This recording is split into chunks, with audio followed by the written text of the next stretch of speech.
Basal ganglia is involved not only in the motor functions but as well as in the non-motor functions.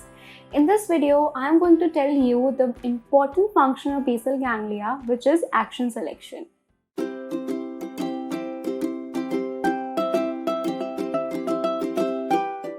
Everyone, welcome back to HM Learnings. I am Harshita, the creator of HM Learnings, where students come to clear their concept and to get the study material. Make sure that you have subscribed my channel. You can also follow HM Learnings on Facebook, Instagram and Twitter for daily updates. We have also started uploading all our slides on website SlideShare. You can easily download and clip our slides from that website. I will also share the link of this video slides in the description box, so you need to just click on that link and you will be on the SlideShare. So now we can start our today's video, that is about the functions of basal ganglia, and it is a part 1 of that. So a very important function of the basal ganglia that we are going to talk about today is the action selection. So it's a broad term and it's difficult to understand what is action selection. So let's take an example in order to understand the action selection. So basically you need to understand that so many motor behaviors could be executed at the same time, and that is why that is why these motor behaviors which want to be executed, they are competing with each other, and because we are sharing limited number of the motor resources, we can't do all these things at the same time. Okay, appears to be complicated. I will make it easy for you. Let's take an example. So suppose you are walking in a corridor and you have seen someone walking towards you. You know that individual, and now you have actually 3 actions. Okay, and out of 3 actions you have to select one. So action number 1 is that you can stop and wish that person and then move on. Okay, the second option is that you wish him but you don't stop, you just wish him while moving. Okay, the third option is that you don't wish him, you ignore, you just hide your face and move on the corridor. So these are the 3 actions. Now you have to understand that only one of them can be executed. Only one of them can be executed means either you can wish, either you cannot wish. In the wish also you have 2 things. You can wish while moving, you can wish by stopping. So what part of the brain is going to do this function? The answer is basal ganglia. The basal ganglia is going to select one action out of this, and that is why the function of the basal ganglia is called as action selection.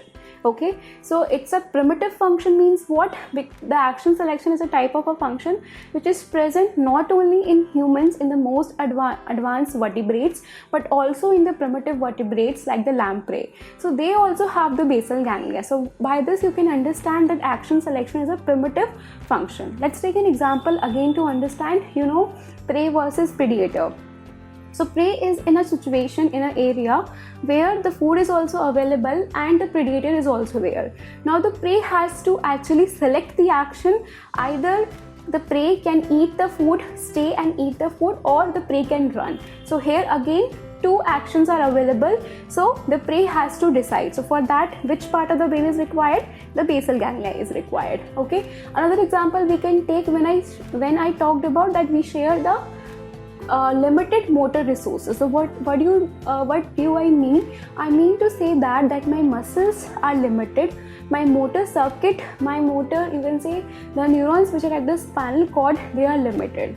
So if I want to drink or talk, I have to decide one thing. Okay, either I can drink or I can talk at the same time. So for that the basal ganglia is involved, because I have limited motor resources only. I can't do everything at the same time, and also I need to save my energy, because as an organism we need energy for other purposes as well. So if we perform the movements which are not required, that will be you can say wastage of energy. Okay, the second point is that actions appropriate to the context. So the action which is appropriate to the context. So how the basal ganglia is going to help to take the action which is appropriate at the time. So basal ganglia is actually receiving if you remember our first video on the basal ganglia, in that I have talked about the reentrant loop. So from there you can, and I have said that many areas of the cerebral cortex is sending inputs to the basal ganglia. So because basal ganglia gets the input from so many different areas of the cerebral cortex, basal ganglia knows about all the sensory inputs, about all the motor state of the body, about the emotional state, about the lymphic state as well. So because basal ganglia needs so much, the basal ganglia can take the action appropriate. Like the action, if I know this person, I should wish. If I don't know this person, I will not wish. So that action needs to be selected based on our previous experience, based on our previous memory, as well as our own our right now sensory and the motor state. Okay, then action to execute the goal directed behavior, or something to pick up, something to move. So involuntary movements also need the basal ganglia. Suppress the incompatible patterns of behavioral expression. So many basically many motor behaviors are competing to be executed at the same time. The basal ganglia will increase the activity, will actually disinhibit one of the motor behavior which will be executed, and it is going to suppress the rest of the motor behavior. So basically it means that there will be suppression of the incompatible behaviors. There will be motivational driven movements. So in that also the basal ganglia has a role. So if I am getting a reward for doing a particular type of the action, so that action will be selected again and again. So that is again a function of the basal ganglia. Okay, so now after this, the modular organization for action selection in basal ganglia. So I feel that this topic, this video is little complicated. Maybe you will have some doubts, so you can post it in the comment section, and maybe you need to watch it 2 times or 3 times. So watch it, because this topic is complicated. It will take time to remember, to stuck in your mind. Okay, so modular organization. So basically what they are saying, these are the different, okay, I am going to use the laser pointer. Okay, so these are the different modules. Modules means this is a module to execute the locomotion, this is a module for executing the eye movement. So like this, there are different loops for each type of the function which is present between the basal ganglia, thalamus and the cortex. So this is a loop which is present between the output from between the cerebral cortex. Okay, so the input is coming from the cerebral cortex going into the circuitry of the basal ganglia, and the output is the locomotion. Similarly here the input is coming from the cortex and the output is the eye movement. So these are the different modules, and what is happening, this is basically acting as a stack of coins. So if I want to do locomotion, what going to happen in the basal ganglia, that they will be increasing the activity in this module, and there will be inhibition of the rest of the modules, so that only locomotion will be get executed and rest of the movements, rest of the competing incompatible movements will be inhibited. So that is the function of basal ganglia. So how that inhibition and activation is going to happen, that we have actually done before, that is the internal circuitry of the basal ganglia. So internal circuitry of the basal ganglia, each and every module will be get exposed to these circuits, these pathways, and depending upon the activity in this pathways, there will be execution or the inhibition of the movement. So let's take an example to understand this. Suppose someone is just passed by you. Okay, so you have actually 2 options. Either you can just tilt your head and then see who is passing, or you can have a rapid saccade eye movement. Okay, so if you want to do only the saccade movement, in this coin, in this module, the activity will be increased, and in rest of the modules the activity will get inhibited. This will be done by which part? Basal ganglia will done it. And if you want to tilt your head and tilt your body to see who is passing, then the locomotion, not the locomotion but little bit activity will be increased in this pathway. Locomotion means the entire movement. Here we are not actually moving, we are not changing the position of the body, but we are moving it more as compared to the eye movement. Okay, then the next is so how, as I said, that the activation, the degree of the activation in this pathways, or the time of the activation in this pathways, the direct, indirect and the hyperdirect pathway, is going to decide that which movement will be good executed. So that depends upon, so that is being explained by the 2 theories. So first theory is the classical theory which has been proposed in 1990, and this theory is saying that the execution of a movement or the inhibition of a particular module in the basal ganglia will depend upon the prokinetic versus antikinetic. So prokinetic pathway is called as a direct pathway. We have already seen in the previous video that the direct pathway is a prokinetic type of the pathway which is going to facilitate the movement. An antikinetic type of the movement, antikinetic pathway is the pathway which inhibits the movement. So this theory says that if the person wants to do some action, if there is initiation of the action, so the direct pathway will be get activated, so there will be execution of the movement. But when the person is at rest, the person is doing no activity, at that time what is going to happen, that the activity in the indirect pathway will be get increased, direct pathway will remain inhibited. So they say that they are activated, the direct pathway is going to be activated at the different time when the movement is when the movement wants to be executed, and the indirect pathway will remain silent at that time. Indirect pathway will become activated when nothing is going to, basically at the rest, when no movement is executed. So these two type of the pathways are activated at the different times, they are not activated simultaneously. Now this theory has been challenged by the another theory which says that no, it's not like that. They say that the activation of the direct and the indirect pathway, they are not happening at the different times, but they are going to happen at the same time only. So direct pathways, so you can see there is a co-activation of direct, indirect and the hyperdirect pathway in the central surround manner.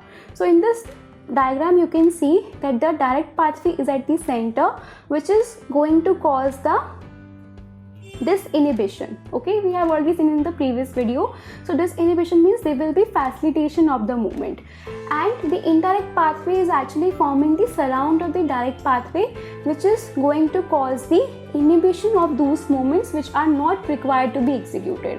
So there are different channels, there are different pathways, there are different modules which are competing with each other to be get executed. So direct pathway is going to activate one and the indirect pathway is going to inhibit the rest of the all. So both these pathways are going to be activated at the same time only. Okay, and this is the model which has been accepted now. So they say that direct, indirect and hyperdirect pathway, both are, all three are activated at the same time, and direct pathway is going to facilitate, activate the desired motor program by disinhibiting the corresponding thalamocortical and brainstem targets. Indirect and hyperdirect pathways sustain the suppression of the competing motor programs. Now this can be cleared by discussing in the more detail the corporative mechanisms in the basal ganglia. So this means what? This means that there are corporative mechanisms. You can understand by that I am saying that there is an increase in the activity in one of the module in one of the motor program, and rest of the motor programs will be get inhibited. So how that is going to be decided, how the direct pathway is going to be excited and the indirect pathway is going to inhibit. So that is by you can understand by this diagram. So here you can see that there is a indirect pathway, input coming from the cortex directly going to the subthalamus, then going to the output nuclei. So this is the hyperdirect pathway, and hyperdirect pathway is causing the diffused inhibition in the background. Here what is happening, that the inputs which are coming from the cortex, they are relying in the striatum and then going to the output nuclei. So this is the direct pathway. So here what is happening, that direct pathway is going to excite only one channel. Can you see? This is the channel which is going to be activated, and rest of the channels are not activated. They are not taking the impulse further to the output nuclei. So you can see here that there is a selection of the one channel. There is a selection of a one motor program which will be get executed, and there will be inhibition of the rest of the movement. So how that is happening, that is the question. So you can see here that basically what is happening, to excite the medium spiny neuron, to excite the neurons in the striatum, the convergence of the inputs are required from the cortex. Convergence of input means what? That the inputs from the cortex must be come so that there is a spatial and temporal summation. So I hope that you understand spatial and temporal summation. Spatial means that the neurotransmitter which is being released, they are at the different sides of the dendrites, so they should be in a constant, they should be in this constant distance in such a distance that they could be summated. Temporal summation means the time between the two inputs which are coming from the cortex to the striatum, they should be in that time zone that they could be summated. Okay, so by that only the median spinal neuron will only fire when there is a spatial and the temporal summation. If there is no spatial and temporal summation, in that case the other channels you can say here there is no convergence of input, here there is no convergence of input. So in that case there will be no activation of these channels, only this channel is activated, which is going to cause the focused inhibition, okay, of this channel, focused disinhibition of this channel. Now what is happening, because this neuron is activated, this is going to send the collaterals to the rest of the surrounding channels, so it is going to further inhibit the activity in these channels, so they are again not able to express themselves. Okay, so you can see what is happening, that there is a diffuse excitation of the output nuclei which is caused by this hyperdirect pathway, and there is a focused disinhibition which is happening by the help of this pathway, by the direct pathway. Okay, so ultimately what is going to happen, that there will be focused disinhibition of this pathway, this inhibition of the thalamic nuclei, and this pathway will be get executed. So that's the whole thing. And if you so basically I will repeat it again because it's a complicated thing. This is the hyperdirect pathway which is going to cause a diffused excitation of the output nuclei. All these neurons will be get excited, and here what is happening, that this is a direct pathway, and direct pathway is going to be select one channel, increase the activity in one of the neuron, and it will inhibit the rest of the channels. Okay, so that is how there will be focused disinhibition or focused disinhibition of this channel, and this channel, because it's disinhibition, this movement will be get executed. Okay, now what is the role of the dopaminergic neurons? Okay, I have shown in the previous video, they have a modulatory role. So what is the mean of that? That the inputs are coming from the cortex, they are releasing the glutamate to both the D1 and the D2 neurons. The inputs are also coming from the substantia nigra pars compacta, and they are going to release the dopamine. So dopamine is going to bind. I have already in the previous videos, striatum has basically two types of median spinal neurons are basically of the two types, D1 expressing neurons and D2 expressing neuron. So dopamine is going to bind to a D1 receptor in one type of the neuron and D2 receptor in another type of the neuron. So D1 is going to form a direct pathway and D2 is going to form the indirect pathway. So D1, by binding to this dopamine, what is going to happen? They will be increasing the cyclic AMP level, and they will be excitation of the direct pathway. But when the dopamine binds to this D2 receptor, they will be decreasing the cyclic AMP and there will be inhibition of the indirect pathway. So by this you can say that dopamine has which type of role? It has a role to modulate the activity in the direct and the indirect pathway, increase the activity of the direct pathway and inhibit the activity in the indirect pathway. So in the Parkinson's disease, when there is a degeneration of this dopaminergic projections from the substantia nigra pars compacta, there is problem in initiation, of the movement, because the tonic dopamine which is required to excite, which is required to increase the excitation in the direct pathway is absent. There will be less excitation of the direct pathway and less inhibition of the indirect pathway. As a result, there will be bradykinesia or the akinesia. Okay, so this is actually the underlying mechanism how the dopamine acts. It increases the voltage gated calcium current, and also increase the number of the glutamate receptors on the cell membrane. Opposite is happened by the T2 receptor, okay, when it is binded by the dopamine. So this is the end of this video. This video I think is the most complicated video by HM Learning till now. So I hope that it will give you some clarity of the concept, and if you don't have clarity, please watch it again. It will definitely give you clarity, and you can also refer to the source of this video, that is the Candle Principles of Neuroscience. That's a very good book for the neurosciences. So for the neural sciences, you can refer to that book also. And if you have any doubt, please ask in the comment section. You can freely ask there. I will definitely reply to you. So please like, share and comment, and please subscribe to our channel, share with others also. Till then, keep learning.